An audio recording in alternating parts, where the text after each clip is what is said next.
Amoebic മസ്തിഷ്ക ജ്വര രോഗലക്ഷണങ്ങളുടെ കോഴിക്കോട്ട് ചികിത്സയിലുണ്ട് 2 കുട്ടികൾ. നിങ്ങൾക്കറിയാം, ഇരുവരുടെയും ആരോഗ്യനില ഇപ്പോൾ തൃപ്തികരമായി തുടരുന്നു. വളരെ ആശ്വാസം.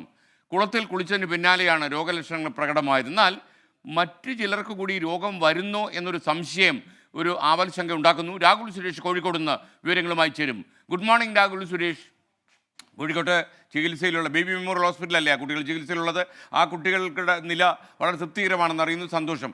ഈ മറ്റ് ചികിത്സയ്ക്ക് വന്ന 2 കുട്ടികളെക്കുറിച്ച് എന്താണ് അഭിപ്രായം? SKN very good morning. Amoebic മസ്തിഷ്ക ജ്വരവുമായി ബന്ധപ്പെട്ട് മലബാറിൽ നേരിയ ആശങ്ക ഇപ്പോഴും നിലനിൽക്കുകയാണ്. 2 പേരാണ് നിലവിൽ രോഗലക്ഷണങ്ങളോടെ കോഴിക്കോട് ചികിത്സയിൽ കഴിയുന്നത്. ഒരാൾ കോഴിക്കോട് മെഡിക്കൽ കോളേജിലും ഒരാൾ കോഴിക്കോട് ബേബി മെമ്മോറിയൽ ഹോസ്പിറ്റലിലുമാണ് കഴിയുന്നത്.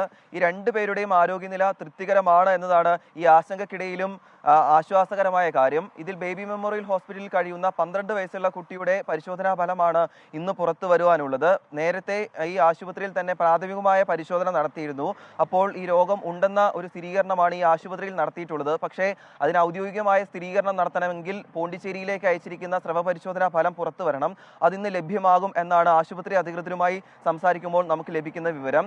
ഈ 2 കുട്ടികളും കുളത്തിൽ കുളിച്ച കുട്ടികളാണ്. കോഴിക്കോട്ടെ 2 ഇടങ്ങളിലായി കുളത്തിൽ കുളിച്ചവരാണ്. ഇവർക്ക് രോഗലക്ഷണങ്ങൾ ഉണ്ടായ ആദ്യത്തെ 24 മണിക്കൂറിൽ തന്നെ 2 പേരും ചികിത്സ തേടിയിരുന്നു. അതുകൊണ്ടാണ് ഈ കുട്ടികളുടെ ആരോഗ്യനില തൃപ്തികരമായി മുന്നോട്ട് പോകാൻ കാരണമെന്നാണ് ആശുപത്രി അധികൃതർ പറയുന്നത്.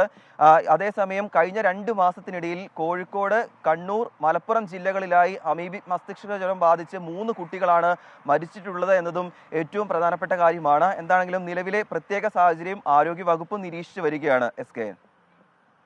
Okay, thank you. Rahul Suresh ആണ് കോഴിക്കോട് നിന്ന്